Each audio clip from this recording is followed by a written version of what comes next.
Hi everyone, welcome to today's Indies Unite event with author Alda P. Dobbs, featuring the novel Barefoot Dreams of Petraluna. My name is Cadence and I'm 13 years old, and I'm the founder and facilitator of the middle grade book club at Boogie Down Books. We're thrilled and honored to host today's Indies Unite event in partnership with bookshop.org. I'm now excited to introduce today's special guest. Alda P. Dobbs is the author of the new novel Barefoot Dreams of Petraluna. She was born into a small town in northern Mexico, but then moved to San Antonio, Texas, as a child.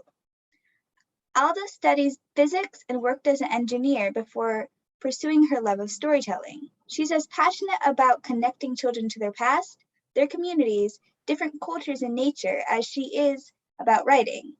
Alda lives with her husband and 2 children outside Houston, Texas. Well, thank you so much, Cadence. I'm ecstatic that I'm here and that you're moderating this. When I found out, I was like, oh my goodness, she's doing this. So thank you so much. And I want to thank Boogie Down Books as well, Rebecca, for having me here, and Bookshop as well, Angela, who did a phenomenal job with Rebecca trying to organize this. So thank you for everybody out there too listening. I'm grateful. So I'm going to get started with the presentation that explains how Barefoot Dreams of Petraluna came about and the research behind it, because it's based on a family story. So I'm going to share my screen here, and let me see. All right. Can you see that, Cadence? Yeah? I can. Good. All right. So we'll get started. So Barefoot Dreams of Petraluna came out this September of this year, but it took a while to work on. So the story behind it is their family stories. So I always ask people, do you like listening to family stories from your parents, from neighbors, from teachers, just any type of story? And I love listening to stories when I was a kid. And as soon as somebody said, let me tell you when I was young, I'd sit there and just try to absorb as much as what they said and try to transport myself to that time that they were talking about. So many of the stories that inspired Barefoot Dreams of Petraluna came from my grandmother, who's here on the left, and my great-grandmother, who's here in the center. And their stories were told through the generations and were told to my mom, and my mom told them to me. And that's me down here when I was about 3 or 4 years old. And the stories were about how they lived. So the way they lived, they described their homes like this, which were mud huts, made out of adobe blocks that were made out of mud. They were piled to form a room. And on top of the room, for the roof, they'd have hay, a thatch roof. And it was a long room with no windows. And they had no floor. They had no carpet, no tile, nothing. It was just the dirt. And those were the typical homes that they described in their stories. And other things that I learned about my great-grandmother, her mother died during childbirth. And a lot of her stories were about her taking care of her siblings. And a lot of the pictures I saw from the research I did, I saw a lot of older kids taking care of younger ones. And it was just the fact that back then, mortality, or when women were having babies, them passing away during the childbirth was pretty frequent. It was pretty common for a woman to die during childbirth. Unlike now, when a mother is pregnant and she goes to the hospital, there's doctors, nurses, technology that could help her, who could save her life and the baby's life. Not back then. Back then, if a mother had a baby, and there was complications, she'd be stuck at home, and a lot of times they passed away. And other stories I learned were about the work. So my grandmother, for instance, she started working when she was about 3.5, 4 years old. That's when she got her first serious job. So you think about kids right now, if you have siblings or cousins that are 3, 4 years old, can you imagine them having a job, a steady job every day they go to work? So my grandmother's job, when she was 3.5, 4 years old, she was hired by a local rancher who had goats. And he had about 40, 50 goats. And my grandmother's job was to take care of the goats. So she had to take them from the corral, take them to the creek, have them drink water, take them to the pastures to eat grass, and take them back to the corral. And she did this about 3 times a day. And every day, whether it was sunshine, storming, or anything like that, she had to take care of those sheep. Of those goats.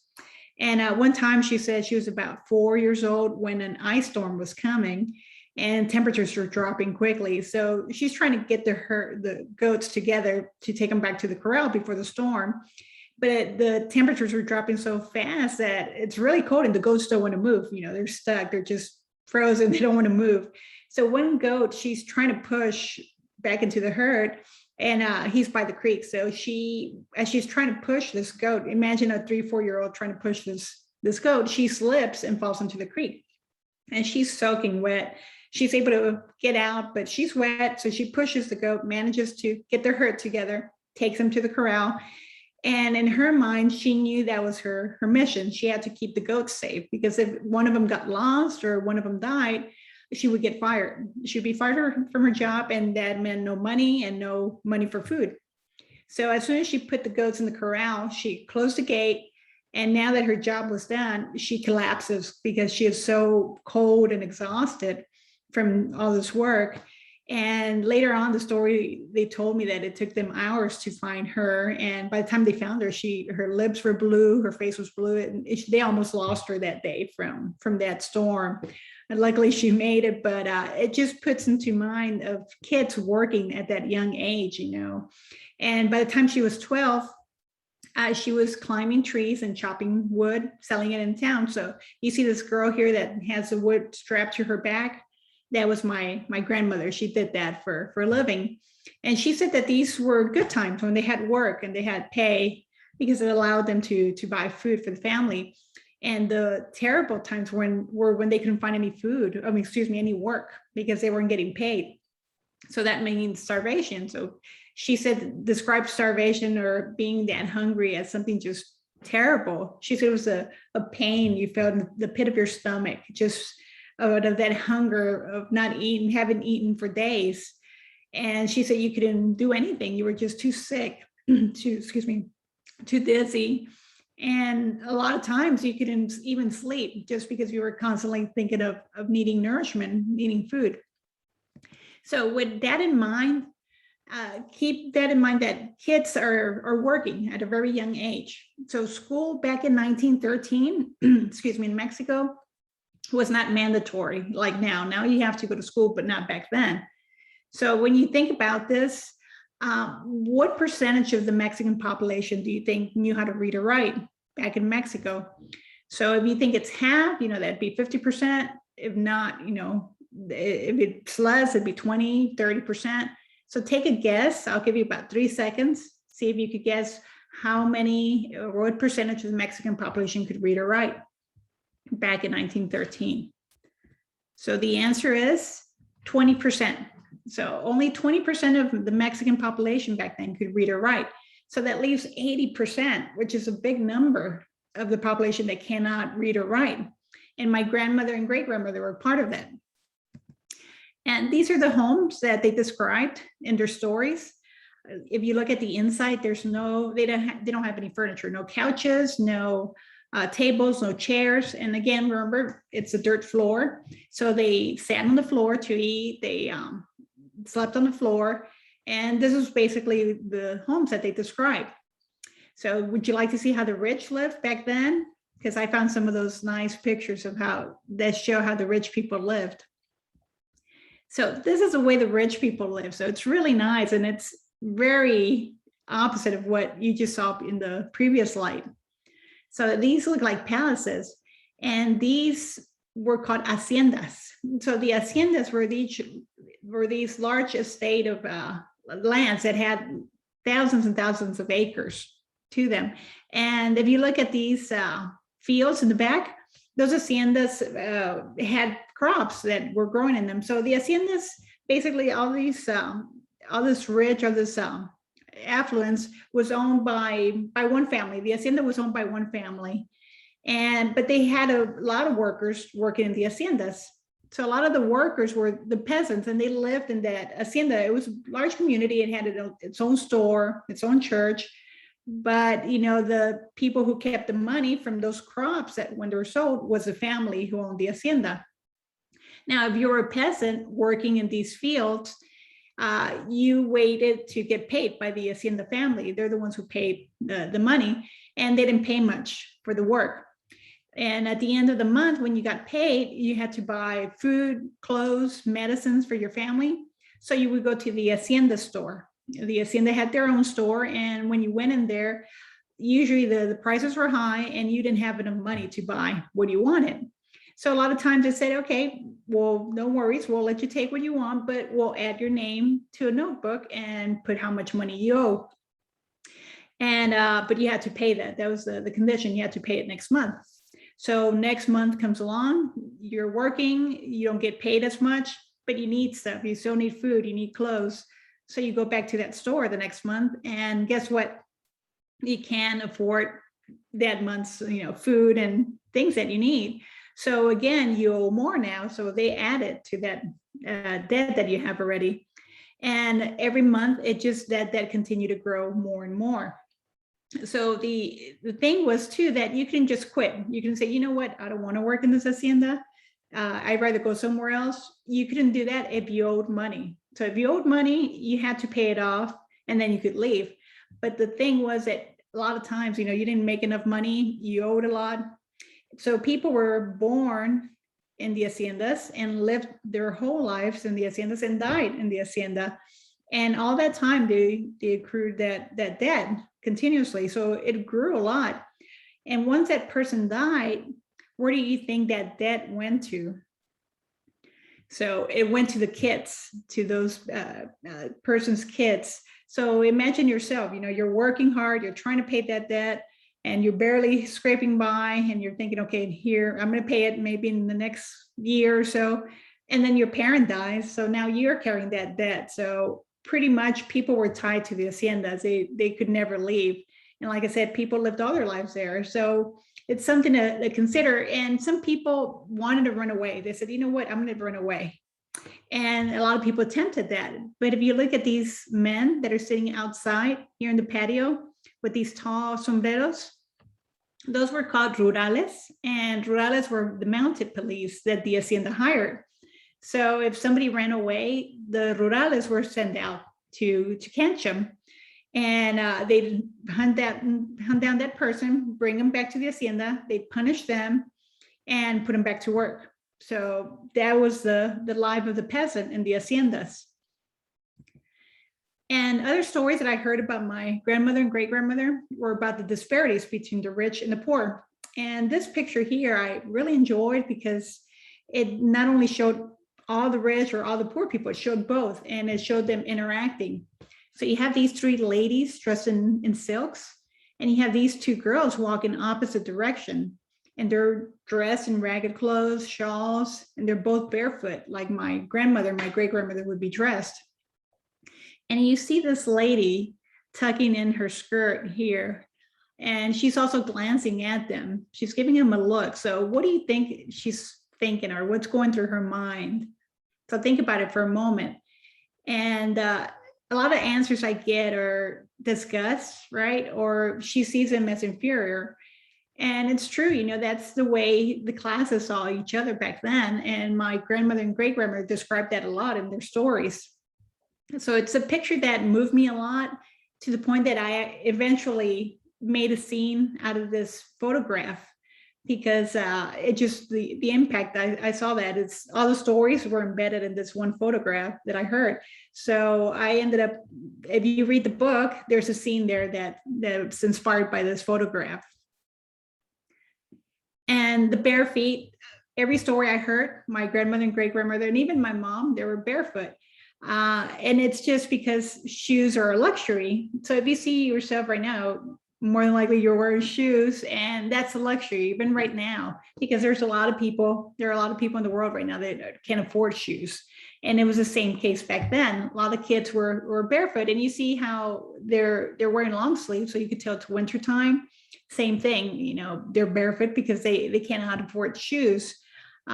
Just they'd rather pay meals or food rather than having a kid that outgrows shoes every year. That's a lot more expensive. So they rather spend their money on food. And because of the reason that I saw so many barefoot too in the pictures, I figured that'd be a good name for the title of the book.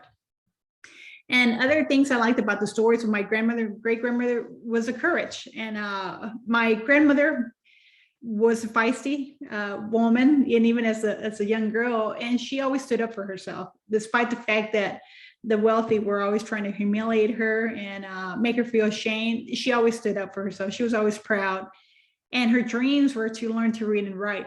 And it came to a point that at around 8 or 9 years old, she told herself she would teach herself how to read and write. She didn't go to school, right? But she would figure out a way.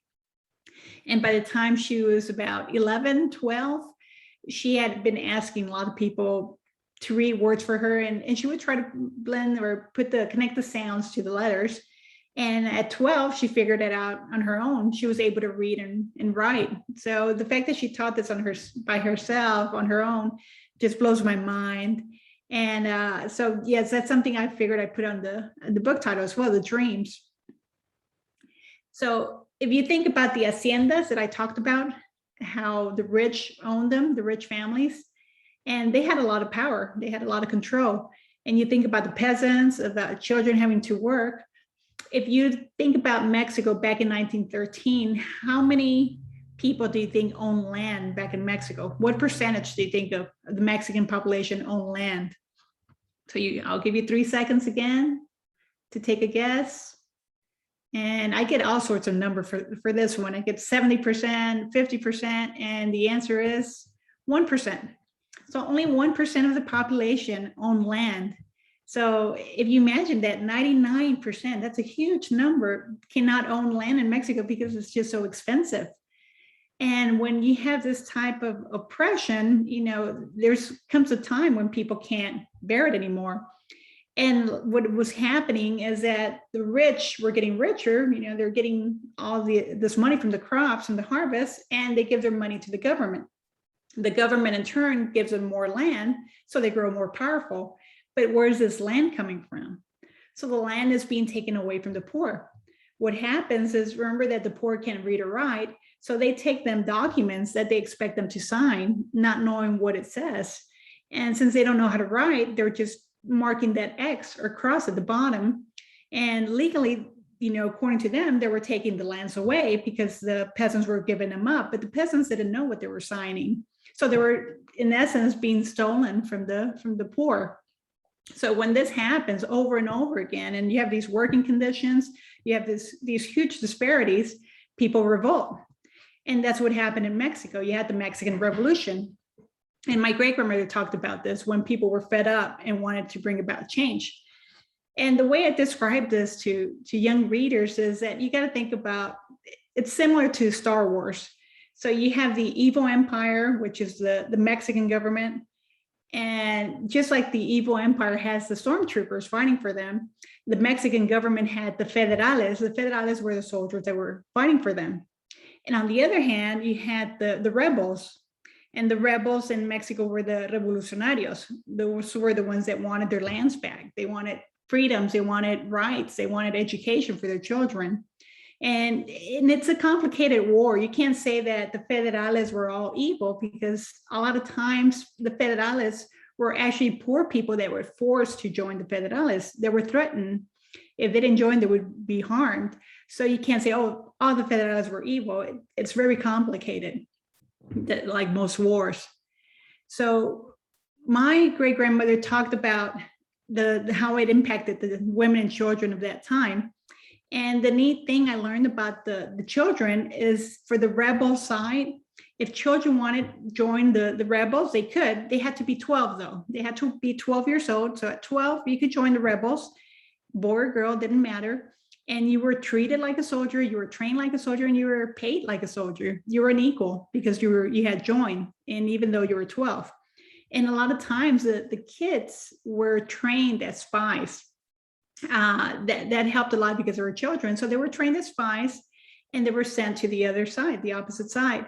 And since they were children, nobody would suspect that they were spies. So they'd be playing around with kids, but these kids would be listening to all the information the grown-ups were saying. And as soon as they gathered enough information and intel, they would go back to the rebels and tell them everything they've heard. So kids were really good at that. And a lot of that information helped the rebels win a lot of battles. And women too joined the fight. And there were some women that did accompany the husbands and help them cook and clean and whatnot, or brothers or sons. But some women just joined as soldiers. And at first, there was a challenge, but eventually women attained really high ranks. They attained ranks of captain and general, which general was one of the highest ranks. And there were several women generals, which had never happened before in history of the world before the Mexican Revolution. So this was the first one that women were allowed to reach these ranks and had troops. Some women had 500 troops under them that they would, command. So that was really interesting how this war impacted women and children. But my great grandmother was 9. So she couldn't be a rebel. She couldn't join them. And remember, she had younger siblings she had to care for. And her dad was wanted by the Federales. They wanted him to join the Federales. So what they had to do was flee. They had to escape because their town was getting attacked. Their town was getting attacked, and they had to leave before the Federales captured her father. And my great grandmother said that they walked through the desert for days. And I always ask people, what would you take? If your house is getting attacked and you only have 30 seconds to grab something and leave, knowing that you might not ever come back, what would you grab? And I've heard people say food, water, kids. And some people will say my pets, my dog. And as you see this one lady here on the right side, she's got her puppy there with her. And I saw a lot of photographs with people carrying their pets. So my great grandmother, she left the mountains of Mexico with her family, and they walked across the desert here and over towards Texas. So this is the state of Texas here, and they were in Mexico, and they crossed the desert for days, and they reached a town called Piedras Negras. So Piedras Negras is on the Mexican side. Eagle Pass is in the United States, in Texas. So their goal was to cross the river, that border. They wanted to go into the United States.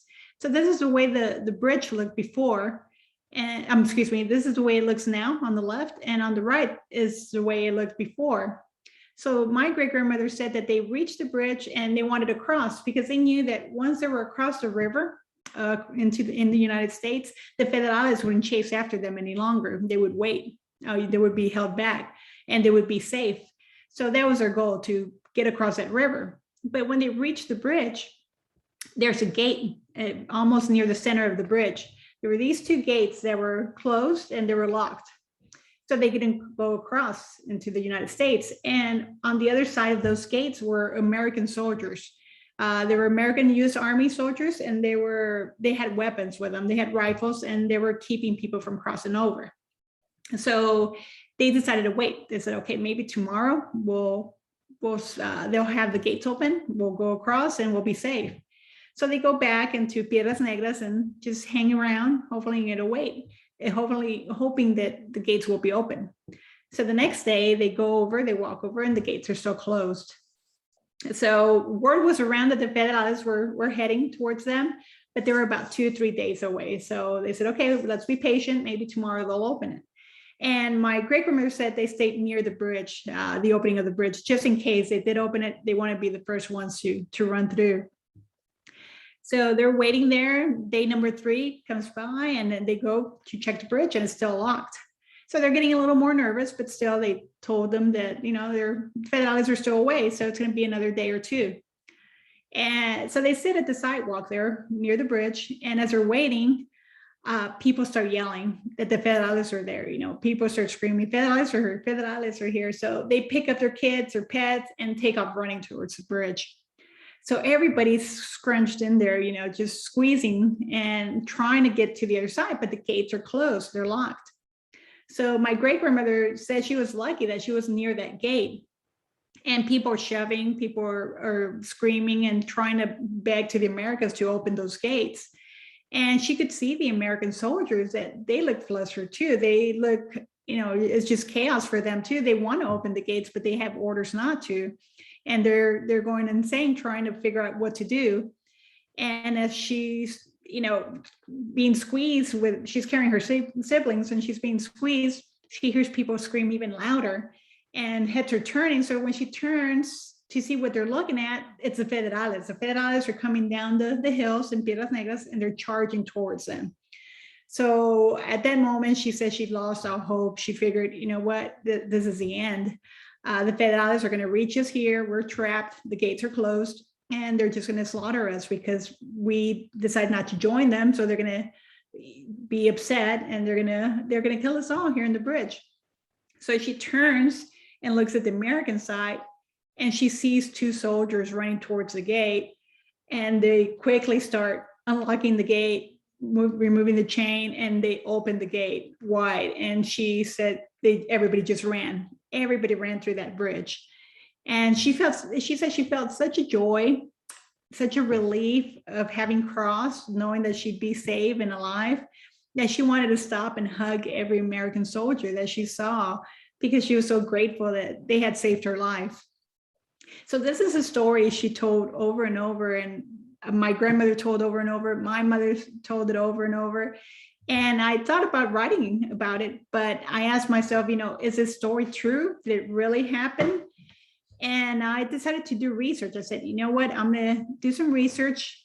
I have my basic questions, which I answered through the story that I just told you, but the only thing I didn't know was when. You know, my family kept saying they didn't know what date it was. So I said, no biggie, I'll read all these books here on the Mexican Revolution. And it took me about a year to read 40 books, both in English and Spanish, and there was nothing about a bridge. So I was getting really frustrated. I said, maybe it didn't really happen. Maybe it was, the truth was stretched. Maybe it was only 3 families and not hundreds of people like she had said. Or perhaps it was 3 hours they waited and not 3 days, and it wasn't all those federales. So something probably wasn't right, because you expect a story like that to be in a book. And I was about to give up when the librarian told me about this resource that shows you all the newspapers that have been printed out in Texas, which every state has, but the one in Texas shows you all the newspapers that have been published in Texas. But I needed a date, right? I said, I can't possibly read every single newspaper that's ever been printed in Texas. So I went back to these books that I had researched and came up with this date, November 20th, 1910, which is the official start of the Mexican Revolution. So I said, my great grandmother had run across that bridge after the revolution started, right? So I'm gonna start reading every single newspaper that was printed out after 1910. And maybe I'll come across something that talks about it. And after 7 months of reading newspapers over and over, I came across this article, which is exactly what my great grandmother had talked about. And it was to the T. The people screaming, you know, shoving to the bridge, shoving each other and pushing each other, the gates that were locked, the American soldiers scrambling to open them, and the federales charging at them. Everything was exactly like she had stated. The only thing that was different was that she had said it was hundreds of people, and it was actually thousands. It was 7,000 people who had crossed a bridge that day. So once I learned when it had happened, the date, I found many more interesting things, you know, articles, and I also found a photograph. Somebody had a camera that day and had snapped pictures. So this one here, if you look at the far back here, that's Piedras Negras, that's Mexico. And this here is the bridge, this rectangle is that old bridge I showed you earlier. And all these people are running for their lives. So somewhere in that picture, my great grandmother's also running for her life. And who knows, it might be this little girl here, I don't know, but just the thought that she's in there and during that moment, it's mesmerizing. And you even see the American soldier here that she had described and talked about. So this is my family story, and it inspired me to write the book. But what I urge young readers is to search for their own family story. So search for your own family story, because these are fragments, right? My stories were fragments of stories that I had heard, but now I feel stronger for having them, learned about them, and researching them. So do the same thing, start asking the questions and get those puzzle pieces together. And also you shed light when you learn about family stories. For instance, the bridge incident, you didn't know about that before this, but now you know about the bridge, what happened at that bridge during that time. So in your background, I know there's a story there that we all need to know, that's going to help us, that's going to shed light, and it's going to make us look at things differently. So we need stories like that. And also something to consider is that history repeats itself. So these are photographs that I researched from the Mexican Revolution on the left, and this one is from 8 months ago. And you see the resemblance, of people walking down up the railroad tracks, and they're all heading north towards the United States. And they're 100 years apart, but you see the same desperation, the same exhaustion and despair in their faces. So keep in mind that history repeats itself. The crisis at the border, this is the border that my great-grandmother crossed. And this is the border now, the exact same border, but 100 years apart. And you see the crisis again. So it happens, things repeat themselves. The refugee camps, we have them now, and we had them back then. My great-grandmother stayed in a refugee camp in Eagle Pass. And the interesting thing is that we have COVID right now, and back then they had smallpox, and people were really afraid of smallpox. So when the refugees first came to Eagle Pass, a lot of people wanted to send them back right away. And they argued that the smallpox was going to spread throughout Eagle Pass, and there was going to be an outbreak and people were going to die. And other people argued against it. They said, no, we can't send them back. If we send them back, the federales are there waiting for them. They're going to kill them. So how about we just keep them here? We quarantine the ones that are sick. We vaccinate the other ones, and we'll keep things under control. And luckily for my great-grandmother, she wasn't sent back, and she talked about being vaccinated, and she heard about smallpox, but there was no outbreaks. There was a couple of cases, so it was under control. But you see how, again, history repeats itself. The disparities that I showed you earlier in that one photograph, you see them happening now. That wide divide between the rich and the poor. You see that happening in the States and all over the world as well. But we also have that spirit of giving. We come together to help people, and it happened in the past, and you see that happening now. But one day, I tell young readers that you're going to be in charge of this world pretty soon. So you got to keep this in mind, that things happen over and over again. So if you know this, you'll be better prepared to prevent it or to have a better solution a lot faster than what we have them now. And consider the losses. When you see an elder, this is a picture I came across during my research, and I fell in love with this lady. She's just a gorgeous lady. And if you look at her eyes, just how beautiful they look, just all that wisdom, all that strength from all those experiences she's lived through. And these are the stories we need to capture, because once people like this or elders pass away, those stories are gone. They're gone forever, and there's no way we'll ever get them back. So we have to go out and get these stories now and write them down and pass them on to the future generations. It's like a light that we capture from the elders, and that light is going to shine naturally on us because we know those experiences and they make us stronger, and we could pass that light on to the next generation. And it's something that you got to consider too. You're young right now, but there's COVID around. There's a lot of stuff going on. So all these things, make sure you talk to your future generations and to other people about them, because one day your grandkids might write a book about you. You never know. So I have a website with a lot of resources. I have a playlist of songs from the Mexican Revolution, if you'd like to listen to that, and a newsletter that explains behind the scenes stuff for my books.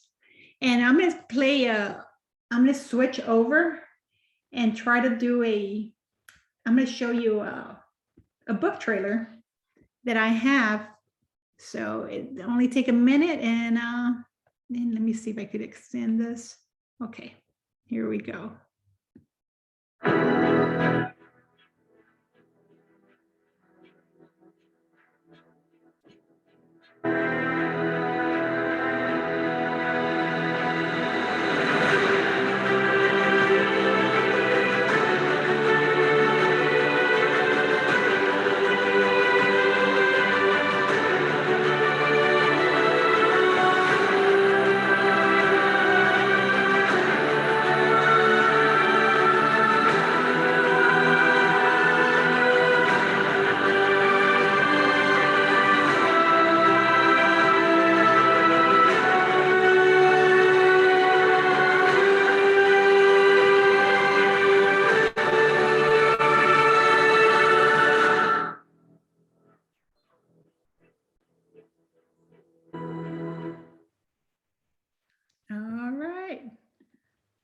right. Okay, well, thank you so much for listening and for watching this trailer. I can't wait for Cadence. Cadence says she's going to ask me these questions, and we're going to learn a little bit more about Petraluna and all that. Hi, Cadence. That was amazing, Alda. Thank you. Yeah, I really enjoyed the presentation. It was so well done. Now it's time for some discussion. I have a few questions for Alda, and then we'll have an audience Q&A. Please feel free to share your questions for her in the Q&A. Okay, so my first question is, have you ever had a barefoot dream? And if you did you end up achieving it? My goodness, that's great. That's a great question. I've had a lot of, yes, I guess I'll stick with one because I have a lot of barefoot dreams, but probably my main one as a kid, I think I mentioned to you that I came into school not speaking a word of English. And I started school feeling overwhelmed because of the language barrier. And it took me about 4 or 5 years to learn English. And I always had that lack of confidence in the language. But as I grew up, I wanted to share a message with children about being confident, about pursuing that dream of yours, regardless of where you came from, what your language is or your circumstances, always achieve that dream. So for me, once I became an engineer, I gave some talks to children, but I wanted to have more interaction and be able to spread that message. And now that I'm writing and doing school visits, oh my goodness, this is it. This is my dream. Just to be able to meet cool kids like you and be able to tell them, hey, do this. If you have a passion, follow your dreams, do that. Because life's short, you just got to follow your dreams. So that's my dream, that I finally got to this spot where I could interact with children. So that's one of them. That's one of my barefoot dreams. That's amazing. That's so inspiring too, that you ended up being able to learn English and even make an entire amazing book, by the way, so that we could hear the story that you're telling. Oh, thank you. Okay, so my next question is, what was your favorite part of writing this book? I think my favorite part, I like writing it, but the research was so much fun, just learning so many details, because when you write historical fiction, you have to learn a lot of details so you could feel the confidence of writing the story, of telling the story, because you have to transport yourself to that world. It's like you send yourself in a time machine and everything you look, all your surroundings, you're in that era, you're in that world. And a lot of those details don't make it to the book because otherwise the story gets lost, right? But you got to transport yourself. And when I did that, I really enjoyed that I could close my eyes and see that whole world around me. So that was really nice, just seeing that research, and also the characters. When you create characters and at some point characters start doing their own things. I'm sure you know that, right? Yes. You kind of step back and let them lead the way. So that's really interesting. I'd always heard that, but I experienced it with this book. So that was neat to see that happening. That's really interesting. Yeah, I'm like a writer too. And like, it's really cool because like once you make a character and you kind of develop their personality a little bit more, it helps the plot line so much, because if you try to write a plot line without writing the character, it doesn't like make sense as much. So that's really cool to hear. Ooh, that's good. I like that insight. Yes, so I have like 2 more questions and then we'll move on to the audience Q&A. So the next question is, what was your like main feeling when you realized that your great-grandmother's stories were like completely real and the truth wasn't stretched at all? Oh my goodness. It was that moment when I found that article, that newspaper article. I remember scrolling through my computer, just kind of doing this and just, okay, this is fun, but I'm not finding out about anything about my family. I learned a lot about the Mexican Revolution. And suddenly when I saw that headline, I wait a minute. I said, okay, something's interesting here. And then I started reading it, and I just thought I was dreaming. I remember standing up and saying, this can't be happening. This really, after 7 months of reading so many newspapers. And I was shaking. I remember I grabbed the phone and called my mom, and I said, it really happened. And she's like, what really happened? I said, the bridge crossing, and I couldn't speak because I was just crying. I was so emotional that that this story that had been told for so many years was true. So yeah, that was a really exciting time. Yeah, I can't imagine. That must have been crazy. My last question is, what advice would you give to writers who are currently writing their book? I would say something that worked for me is to read a lot, of course, just read a lot, because I learned from other authors, and my background's in science. So I did a lot of, breaking up, dissecting and breaking apart things like codes or machines or specimens. So you do the same thing with works, with written words. So if you get your favorite book, something that worked for me a lot is I got my favorite book and I would open it to, a certain chapter. I would read the whole thing, but I would highlight a lot. So if something caught my eye, like, oh, look at this transition. How did the author do that? Or look at this really high emotional scene. How did they do that? Or this action pace. How did they do that? And I would be there circling all the verbs and nouns. How did they do the transitions? I mean, if you look at books that I've studied, I always buy two. One of them I don't touch. The other one, it's written all over the place. So if you look at it, it looks like a puzzle. It's just, there's all these markings, it's kind of like an engineering plan where I'm trying to figure stuff out. But that's how I learned, by breaking down those favorite books by the masters, by previous authors. That's so cool. Okay, so we are right on time, and moving on to the audience Q&A.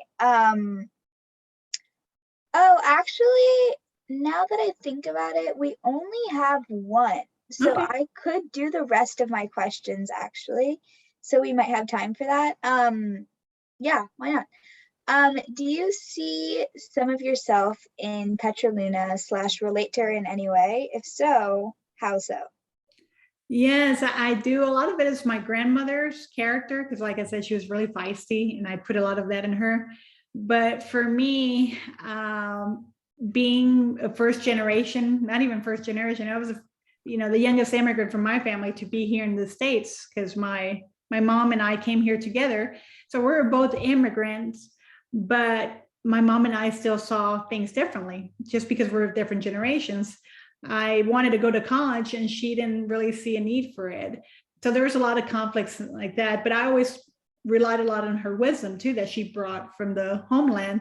So I wanted to put that too in the story. So I made Petra kind of with those views with her grandma, how sometimes there's conflict, but a lot of times she relies on that wisdom that her grandmother has. Okay, so the next question is, how long did it take you to write this book? So when I started thinking the idea of writing it, because it was going to be a children's magazine article at first. And when I decided to find out if it was true or not, and that was about 7 years ago. And once I found out it was true, so that took about a year, I said, you know what, I'm going to make it into a book. But I thought of a picture book first. I said, okay, I'll do a picture book. So that took me about another year. And I started taking my picture book to conferences, to agents, see what they thought. And I kept getting a lot of negative feedback. Nobody liked it. They thought it was too long. The voice didn't sound right and whatnot. And finally one agent saw it and she said, you know what, this is great. Can I see the rest of it?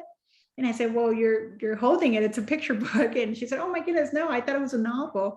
I thought it was a chapter. She said, you know what, you should turn this into a novel. I want to see what happens to the character before and after. And I said, sure, I'll do that. So it took another 3 years for me to write that one book. It took a little longer. I always say 5 years, but in reality, I wrote this book and then part of the next one that's coming out next year. So there's a sequel to this book, part 2. But at this point, the agent I had said, you know what, let's just cut the book, make it a book 1, and then the rest we'll make it to a book 2. So that, I always say it took about 3 years to write the novel, but the research takes a long time. Do you plan to make a book 2? Yes, it's already in the works, and Oh, wow. it'll be out next September. So this one is Petra Luna in Mexico and her struggles, to get to America. And book 2 tells the story of her in the refugee camp and then coming to San Antonio. And in San Antonio, there are 30,000 refugees in that city. So resources were really scarce. People had to find work and housing, and it was just, it's another struggle. So the federales aren't after her anymore, but now it's a different struggle, different type of survival. Wow, I'm excited for the second book. Thank The you. first one was very good, so I'm looking forward to being able to read the second one next year. That's all I have for questions. So, okay, so let me do the first Q&A audience question. Sure. Okay, so the first one is, what surprised you as some similarities between life for someone's Petra Luna's age in 1913 and kids now in 2021, and also immigrants' experiences then and now? Or maybe instead the biggest differences? Yeah, I guess, so what are the biggest differences between then and now? Yes. Yeah, there's a lot of similarities. So I said the biggest differences, my goodness, that's a great question. I never thought about it that way. Probably there's the information. There's more information. You see more people sharing that information. Back then, I guess they were limited to the newspaper. And something that's interesting about the newspaper is that a lot of times it took days before the story made it to the town, and then it had to get printed on the newspaper and then delivered the next day. So there's always a 2-3 days delay between the event and it being shared across the audience, whereas now you have, oh my goodness, you have social media. Immediately you hear about something. So that's really interesting. So now when you hear about a crisis in the border, people are more quick to come together, and they organize themselves a lot quicker now because of social media and the news media, rather than back then it took a little longer to get things rolling. So that's probably one of the biggest difference, I'd say. For sure. Thank you. So the next question is, what does the hummingbird represent? Does it mean anything specific? Yeah, there's a hummingbird at the end of the story that you'll see why it's there in the cover. And I use the hummingbird because my grandmother was very, she loved the whole legend of hummingbirds in the Aztec mythology. And she herself said that when she died, she believed she would come back as a hummingbird. And it's happened a lot when I'm in desperate need or sad or something. I always see a hummingbird somewhere, somehow. So I always think it's my grandmother that's kind of showing and saying, hey, it's okay. It's gonna be all right. Oh, that's so interesting. Okay, next question is, what was your reaction when you heard that your book got released? Well, I knew that it was going to get released because they give you like ahead of time, months of time to tell you when it's going to be released. The only time you don't know is when the publisher buys it, that you don't know, because it goes out into submission. The agent helps you prep it up, and then they send it out to a bunch of publishers, a bunch of houses. And mine went out in February of 2020, right when COVID hit New York City. So I was really nervous. I said, oh my goodness, just what a timing, that I've been working on it for years, and now here it's out in the world, and we don't know if it's going to get bought or not. And things were slow because of COVID. A lot of people didn't respond right away, and things were shifting too. A lot of people were getting laid off from jobs in the publishing industry. So a lot of stuff that people considered the norm before weren't happening now. So I had to kind of learn how to adjust and kind of roll with it. So, but I was lucky that Source Books stuck with me through and through and said, yeah, we want this book. And I couldn't be happier. I always think no matter how bad the situation or things happen, I always think things line up for a reason and things happen for a reason. And I believe Sourcebooks and I were meant to work on this book together, because the team I've been working with at Sourcebooks has been phenomenal. So I'm really grateful that it worked out this way. So yeah, I was really surprised when Sourcebooks came and said that they really liked the book. I was like just jumping, dancing around and whatnot. A lot of joy. I can imagine. That would be so exciting. Okay, so the next question is, what age were you when your mom told you about the story of your ancestors? I must have been about four something, and I was my mom's really young. She had me when she was 16. So when I was 4, she was about 20, and she taught me so many things. And we bonded so close because we were in a new country, and she was trying to teach you Spanish. So a lot of stuff were just stories, family stories. So I must have been about 4 or 5, and I was just mesmerized that had happened. So, and ever since, sometimes I would tell her to repeat the story, tell it to me again, so, but yeah, that was about 4-ish when I first heard it. Okay, so we have time for one last question, and that is, if you were to be a character in this book, who would it be? And not in the sense of like who had the easiest life or whatever, but in terms of like personality and stuff. That's a good one. No, oh my goodness, that's a tough one. I would say I like Petra, because I identify with Petra a lot, because when I was Petra's age, I was 12, and that's when my mom was a single mom. I was the oldest of 4 siblings, and I had to work to help out my mom. And it made me stronger and whatnot. So I saw a lot. I try to put that in Petra a lot. But I also like Marietta. Oh my goodness, I like her a lot. No, I think she's so tough. I want to be like her too. So I want to be like Petra and Marietta. But I'd have to say probably Marietta, just because she rides horses and she's just tough. I like her. Yeah, I think her character was one of my absolute favorites in the book. Mm-hmm. Yeah, so unfortunately, it's about time for us to start wrapping up. On behalf of Indies Unite and bookshop.org, thank you so much for Alda for joining us at this amazing event, and to all of you who are watching. Remember to purchase books using the link we share at the end of the event. Happy reading! No, thank you. And any questions, feel free to email me or text me. Thank you so much, everyone. Thank you. Bye.